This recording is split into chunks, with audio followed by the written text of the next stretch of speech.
All right, and we are on the air. Welcome to another episode of the Napoleon and Gueco podcast. What's up, So, everybody? yeah. So, how are What's you up, doing Napoleon? today? Maine's been treating you well? Not too cold, not too rainy? A little bit of both, but can't complain. I'd rather have that than heat. Exactly. Well, That's I up could to I you, huh? I would say I could understand, but I don't really mind the heat in Las Vegas. I just can't be outside too much. But with me, I'd rather take the heat over cold and rainy weather. But that's just my opinion. So, hey, I came to the right place. Yeah, man, you're in the right place. Yep. How's the at night over there? It doesn't get too bad, right?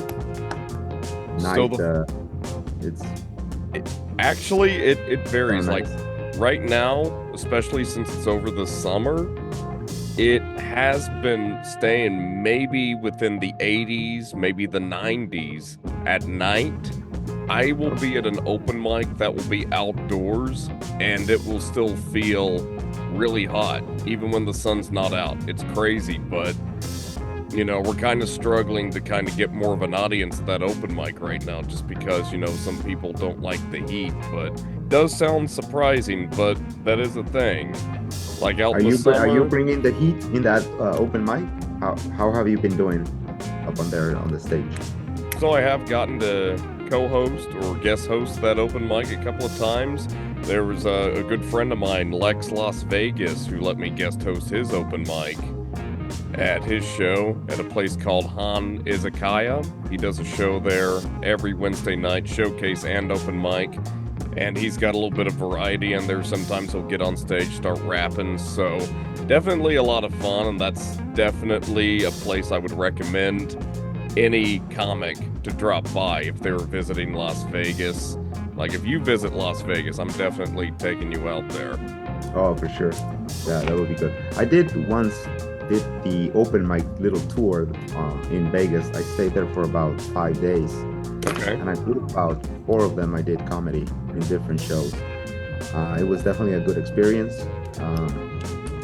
It was cold when I went. It was like September, I think, or no, actually probably November time, and so it was cold. And we had like you said, a show outside where the problem wasn't the heat, it was the cold. And so it was a tough audience. Actually, the audience was really good because they were cold and still out there. They were putting a good effort and getting into the jokes just to Oh stay yeah. warm, I guess. But in terms of like, staying for too long, people were leaving early or whatever because of that cold, or they would just go in. I would just go inside for periods of time just to get out of the cold and get back out there. But definitely a good overall set of open mics. Not on the strip or anything. There were more in the local areas that Most of the open mics are in the local areas of the strip, if not all of them, because the strip, there will be comedy clubs, there will be places doing comedy shows, but they're all like preset shows, and of course it definitely will take a lot more to get into those shows than maybe some of the shows that happen in local areas, because if you're performing on the strip, you're going to perform for a bunch of tourists, so they definitely want people who are higher up. You got to reach a certain threshold to get booked in those shows. But yeah, I don't yeah, really think there's open mics on the strip, but it's pretty much like every other city. If you want to know the open mics in the area, you got to know at least one comic there, and they can kind of show you the ropes. And yeah, sometimes they have social media pages, but at the same time, that won't necessarily great. lead you to all the open mics. It's Yeah, just like everything else in the entertainment industry. You they're got to not know people. updated. You know, sometimes they're not updated. They say there's an open mic at 5. You go there, they're like, oh yeah, we moved it to 7. Like, oh, okay, or whatever. Like they don't keep up updating them. There was one good website I remember that listed supposedly all of the open mics in any state, any city. You would just kind of put the zip code and the address that you wanted to go, and it would give you a list of open mics. And considering that I did use it for different cities. I went to Milwaukee, Wisconsin, and then what? There was one more, Las Vegas, and then one more city I can't remember. But in any case, they have a list, and yes, there's not all of them are there, but if you go to the ones that they listed, you'll find the people that are in that scene, and they can let you know for the next one. So I would go to one that was listed on that website, and from that one I did like two more in one night, because of the comedians would tell me, oh, there's another one going on in an hour after you're done, we're all gonna scoot over there. And that was pretty cool. That website, trying to blanking out the name of it, and I haven't used it in a long time. Right. But even San Antonio, part of it did list, I think, Elbow Room, which we both know that's a place. Right. Exactly. And a couple more, not all of the ones that, for example, a lot of open mics in San Antonio, so maybe not less than half were listed there. But again, it's like if the comedian goes there, he's gonna get to meet you, and then you can tell him, hey, you know what, we're having another show at Upshot or whatever other club in San Antonio. So that's pretty cool too. At least it gives you something to go with, Right. And I think I've been to that website before, but it's kind of like what you were saying. So most of the open mics that will probably be listed on there are happening, but there could be some other ones out there that maybe you're not aware of. And a lot of times, especially in Las Vegas, I'll meet a lot of comics, and they just tell me about, hey, I've got this open mic going on this night. They say, hey, I'm so-and-so, catch me at this open mic this night, or I run this show at this place at this time. So I actually have the website right here. It's called comedyopenmics.org. So it's comedy.openmics with a K.org. And that's the one I was talking about. But looks like there's another new list on Reddit that has a list of, they're like, welcome to the best, comedy open mic finder. But anyways, I have to check that out later. Oh, yeah. Called thecomedyhome.com. All right. So, I had an idea for an app, and it's okay, I'll divulge it because I'm never gonna go anywhere with this idea. But imagine there's an app, right? And you go to your open mic, to watch the comedians. And in the app, it's listed, right? It's listed. Let's say the manager of the club, has the app, and they set it up so that people, when they go in, they scan a QR code, and then they can go into the app and look at the list of the comedians that are going to be performing, and then you can rate them, and then maybe you can have a winner at the end of the day, or even the manager can see from real audience, how they do. And this would do two things. Like, this would give the audience more participation, and they can decide who was their favorite comedian for the night.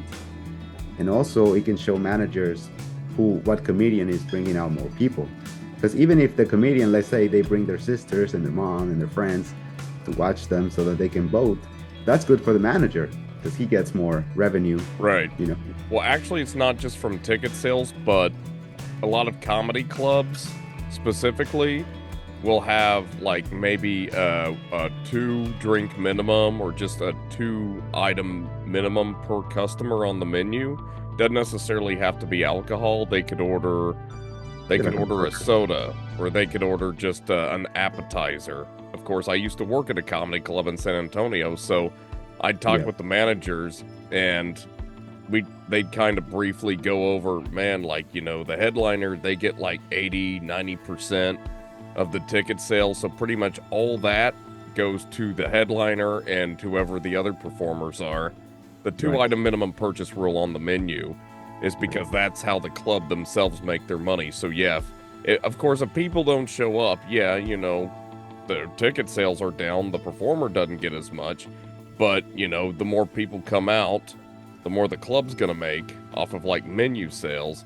So yeah, I mean, sure, you have to be funny, to be on stage, but it definitely helps a great deal. It's kind of like taking a class. Like being funny is a good percentage of your grade, but then the other percentage of your final grade is how many people you can bring out. That is something I struggle with because I'm not great at sales. So when I get a show going, I can like ask people to come out, but it's really hard for me to sell tickets. So that's really something I gotta improve on.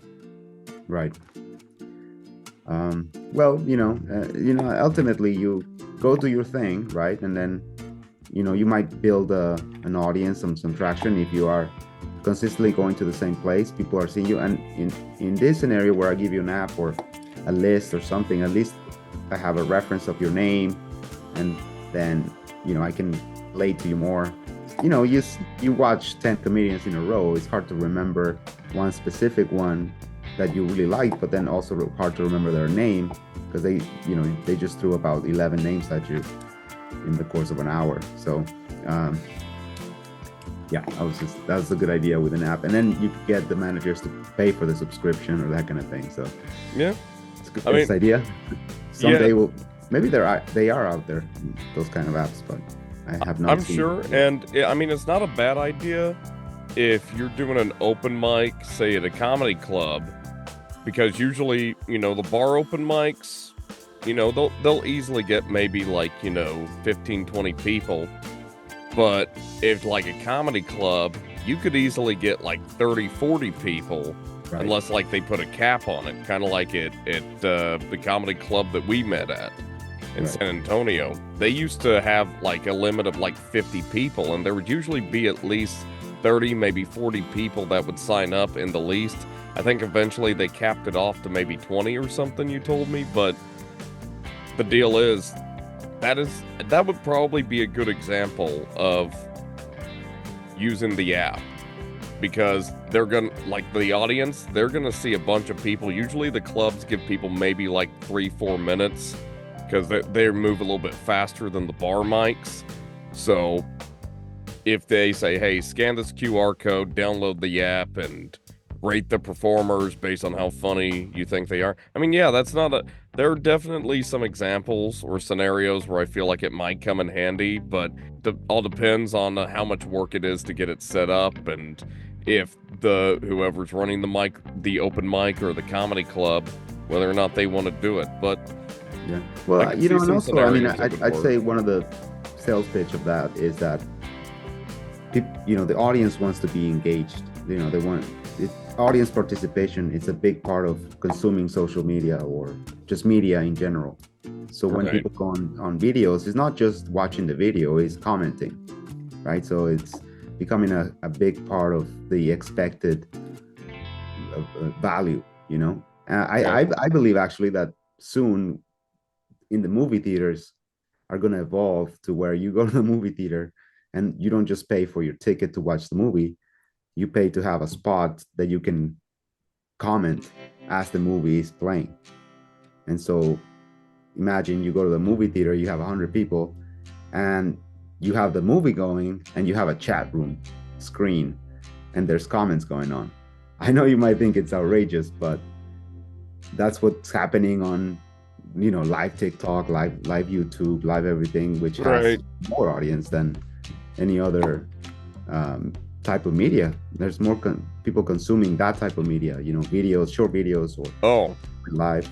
Oh, you're right. And live streams are only becoming more and more popular thanks to social media, but I kind of feel like movie theaters are not the exact same scenario, because in movie theaters, how they have this huge rule about don't use your phone during the movie. It's a bright light in the movie theater because they try to keep it dark so you can see the screen. Everyone's using their phone. And I don't know about you, but I'm easily distracted.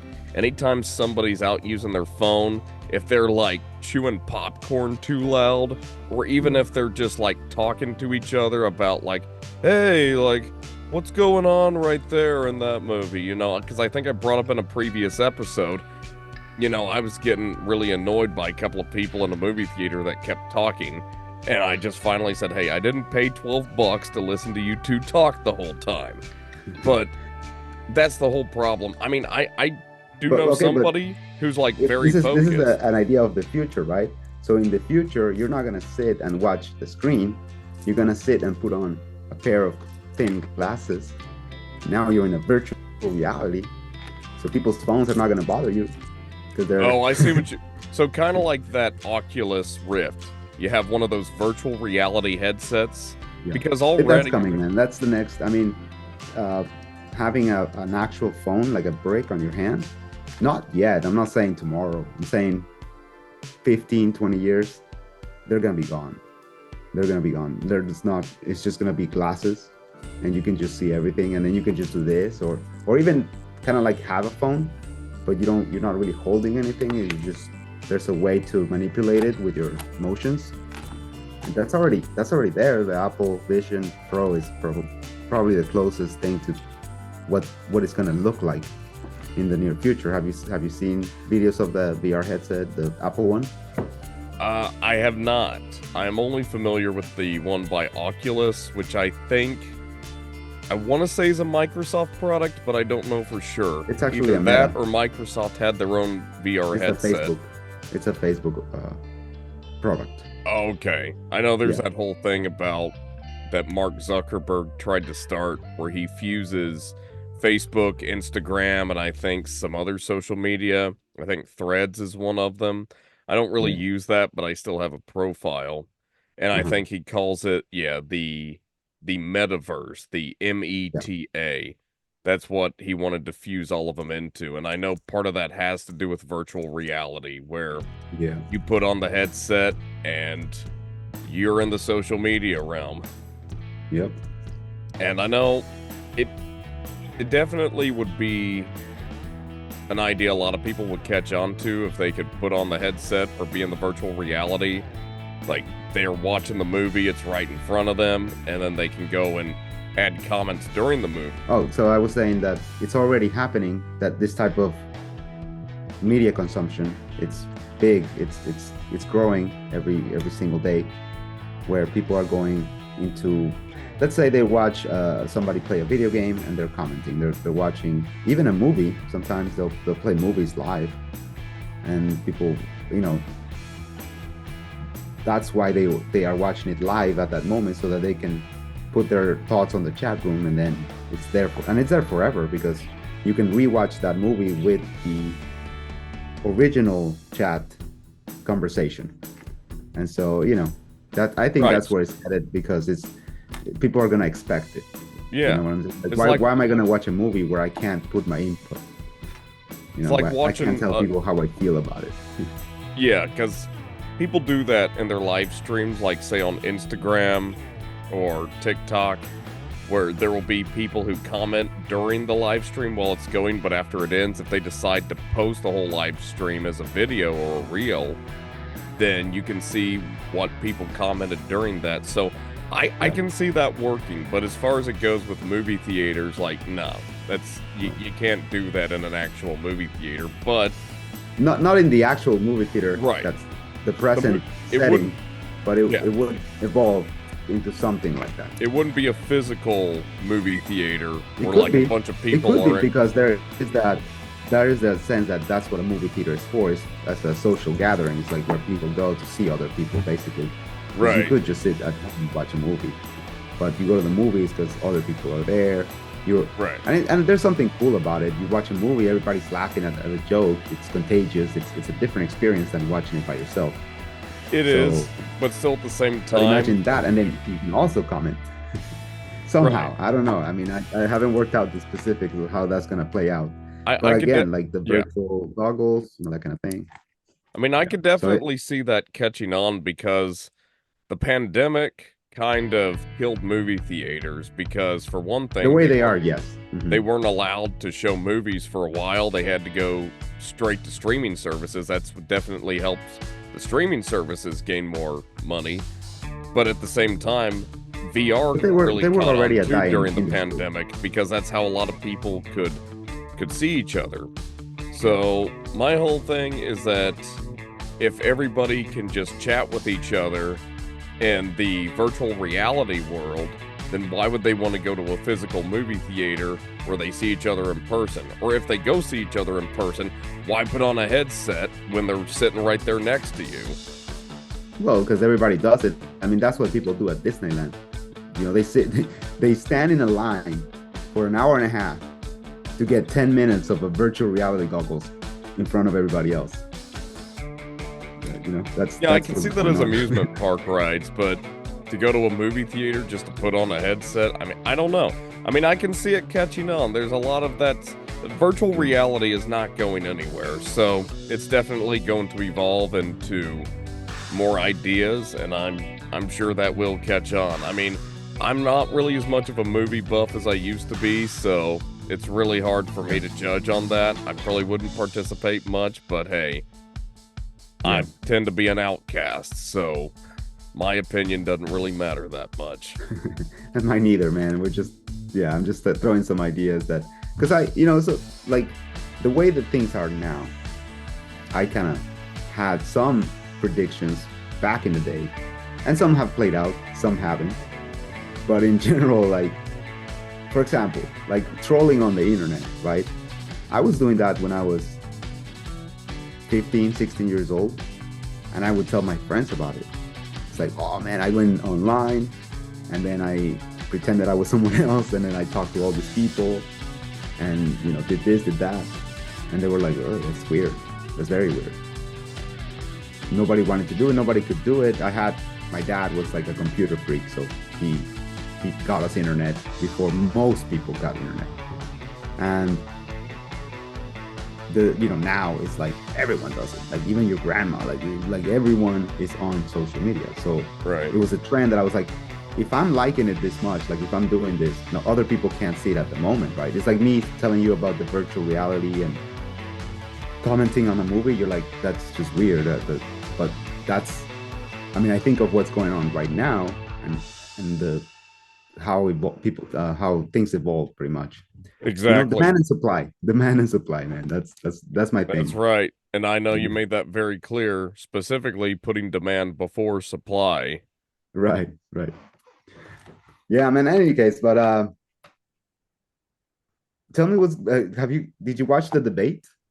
The presidential debate on CNN? Yes. 2024. So I had to debate. Yeah, I had to guest host an open mic that night, but I watched part of it and then I watched the rest later as a recording, just for the heck of it, just to kind of see what goes on. The viewership, I do not think even reached 50 million viewers, and it's actually down from the first debate from 2020.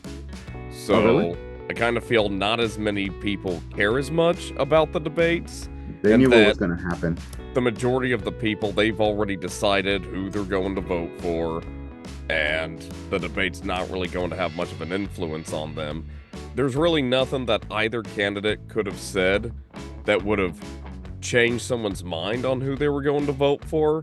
I mean, the whole idea is to get the independent or the centrist voters and the people in a lot of the toss-up states.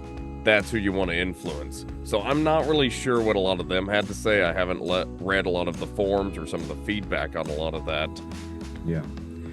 I mean, it was probably what we thought the worst case scenario would be for the debate. It played out exactly what we all thought would play out as the worst type of debate that they could have. Like, they went at it just like they did 4 years ago, and one of them didn't make sense, and the other one was just not sticking to the format and just going against him. Like, Trump kept going against Biden and trying to put him down.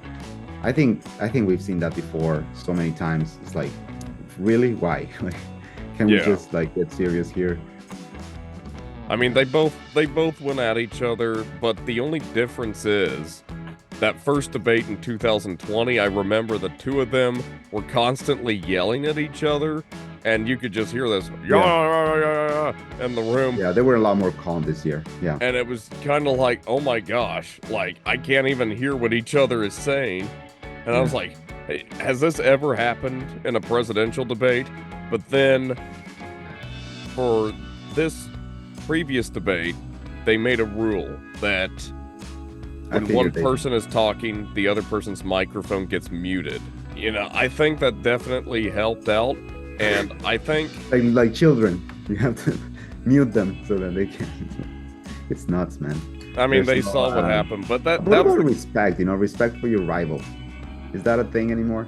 No, it's just crush him. I don't really know like because stick your foot so they go in the dirt and then just don't ease up. Just bury Right. him as much as you can. That's the goal of the rivalry nowadays.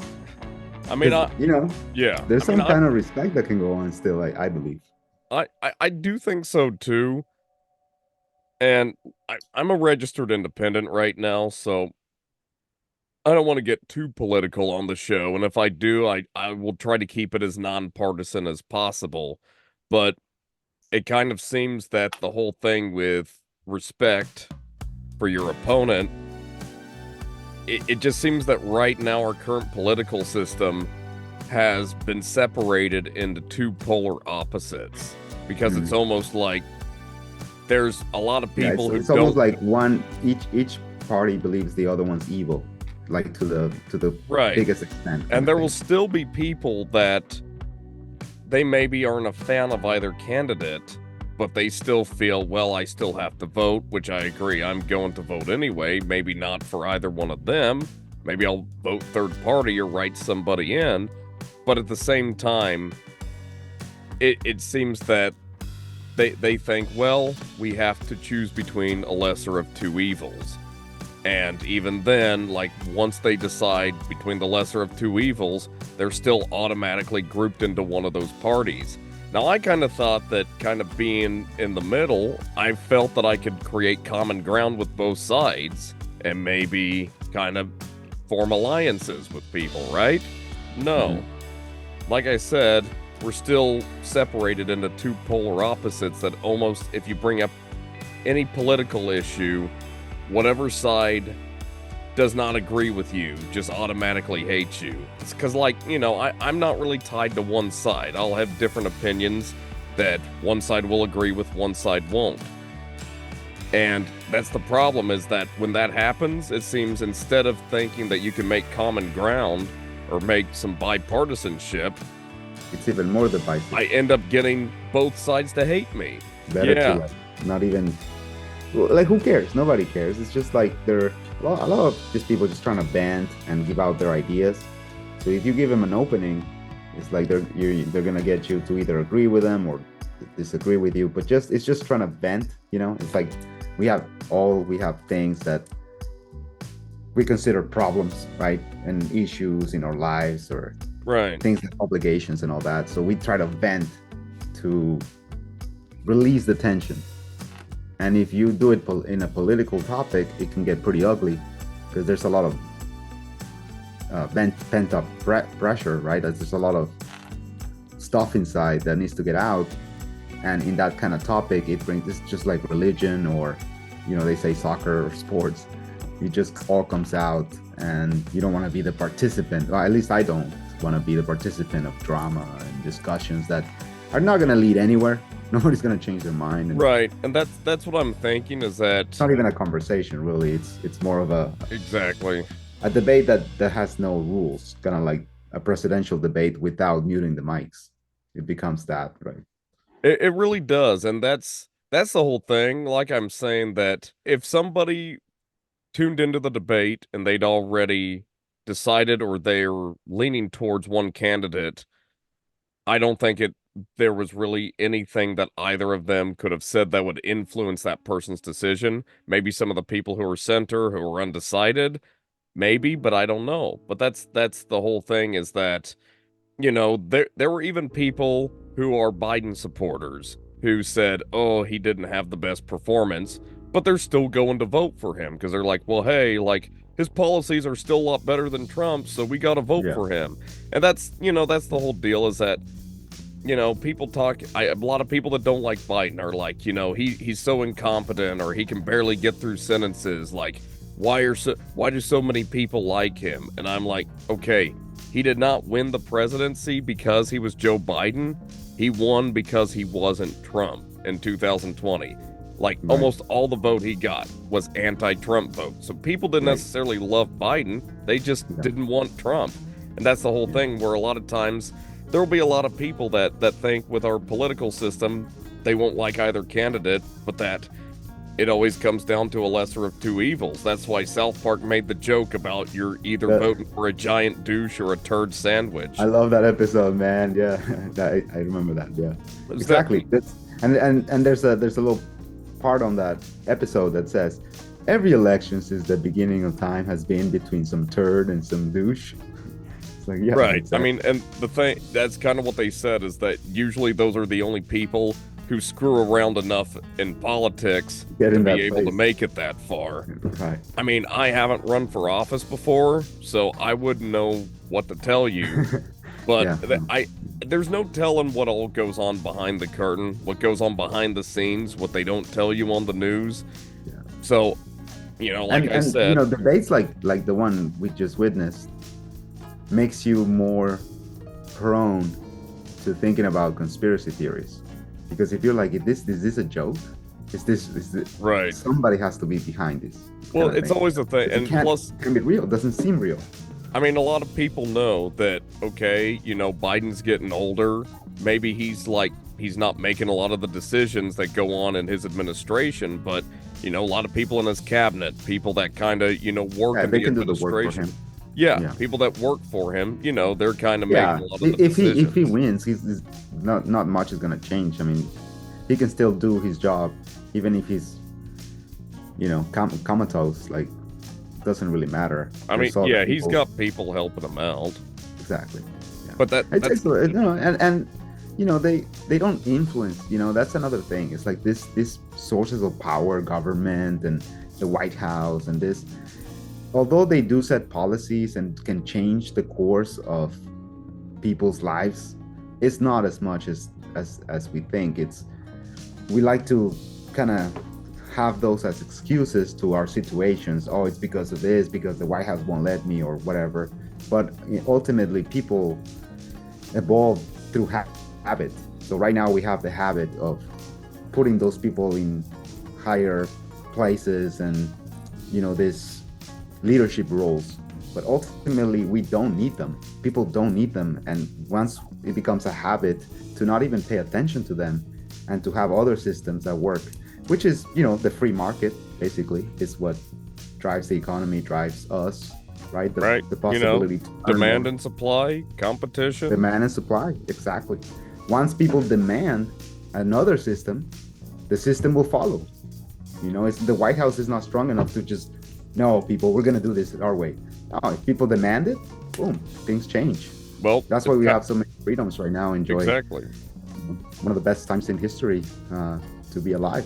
Well, it's kind of like a good example, especially in Las Vegas, was, and it wasn't just here, it was all these other cities. The taxi cabs there was this one company that had a monopoly on most of the cab companies. And the taxi drivers, maybe not all of them, some of them were friendly, but some of them got a bad rep because there would in fact be some that would take long routes, or they would maybe take longer on purpose or drive slower just to keep the meter running up, so the passenger would have to pay more money for the Yeah, they fare. were shady. And then that's when, and like, maybe not in Las Vegas, because even back in the day when I was here before they let Uber and Lyft in, most of them were decent. Like Los Angeles, though, they'd It was rip like you off. New York, Los Angeles, Chicago. Yeah, Los Angeles was where I started using Uber because I was paying $70 or $80 for cab rides, and there were times when they'd even, like, one driver even Yeah. stopped at a gas station to get something, and he kept the meter running What a dick. while he left me in the cab. And messed it was up, after man. that when someone was like, that trip said download Uber. But that's the whole thing about Uber and Lyft. They are an example of the free market, how they gave people an alternative to get the same result that a cab ride would give you, and you're paying like a quarter of the price of what Not only that, it's just much faster, cheaper. There's always a car around. I mean, the benefits are so big that the taxi companies had no chance Right. against people. No and chance. without Same the thing with the White House. The White House would have no chance against people demanding another sort of system. But we have this construction in our heads that these people are the ones running the country and they're making it go around, making the world go around. And I mean, yeah, they I work mean, just like yeah, our government does have a lot of influence, but at the same time, it's what you're saying is that it all people can change depends. them It with ultimately comes down to habits. how much Yeah, power are you going to let it have over you? And that's what, when we let the free market system take over and we allow for all these other alternatives, that will they win. decrease their power. Yeah, well, that too. Yeah. Well, because it's like we need some kind of organization, and we all agree Right. that it's We can't have an anarchy. the least worst Yeah. situation. So yeah, I mean, you're right that we can't have an anarchy. We do have to have some form of government. I just, we can't have, it has to be that perfect balance of power because you can't have like too much to where they're constantly like watching your every move, telling you where to go, what to eat, what to drive, what to wear. So That's too much. you have to Yeah. have that, happy medium, and that's kind of hard to find, and so many people have different ideas of a happy medium. I mean, the free market system is a great idea about, demand and supply and competition. However, I there has to be some government regulations, in my opinion, because of like my last job, there was like so many ways that the owners would torture employees just because they could get away with everything. And if you just kind of let businesses do whatever they want, is the way to put it, business anarchy, they will work their employees to death. If there was no minimum wage law, they'd be paying them close to nothing. And it's kind of like if there were no regulations on providing your employees with health insurance or possibly letting them have vacation pay or anything like that. Like my last job, a lot of the benefits we got, the owners gave us, or the owners made that policy because they were required by law. So if there was no law for that stuff, hey, guess what? No, A different world. you're getting a small paycheck and then everything else on the side you got to pay for. Yeah. Also, I think it helps to recognize all those people that came before us and fought, like literally gave their lives Oh, so and the that we can wars? have the life that we have. Of course. And and respecting that, like, it's not because sometimes some people will go against the idea of having certain freedoms, like you said, you have to dress a certain way, or you can't leave your house on Fridays or something that can get, I mean, we've seen it can get to that point. It can, like if you we said. have a social credit score. Exactly. And if we give credit to those people who fought for us to have this freedom, it's that can be a good argument against those who say, oh, why do you need privacy if you're not doing anything wrong? No, that's not the point. The point is that so many people have fought for that for you to have that privacy, that it's just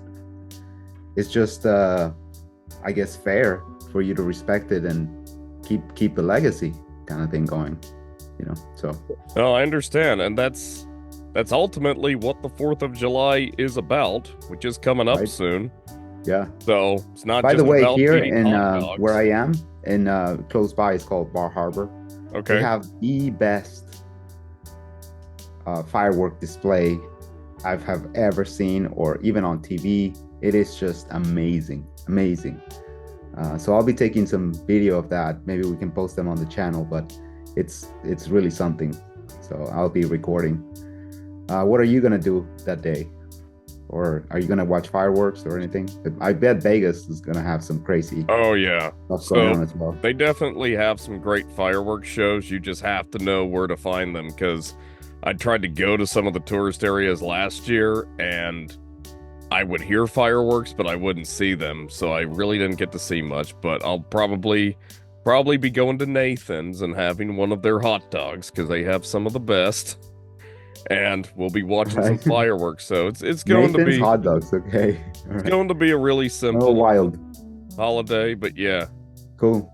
So anyway, hey, Cool, I man. It's think been a great episode. Uh, cool, man. I appreciate you getting together and doing this. Let's get it. Let's get it going again. exactly. Well, hey, it's been a great time today, and we hope to see you all next time on the Napoleon and Gueco podcast. Peace. Peace.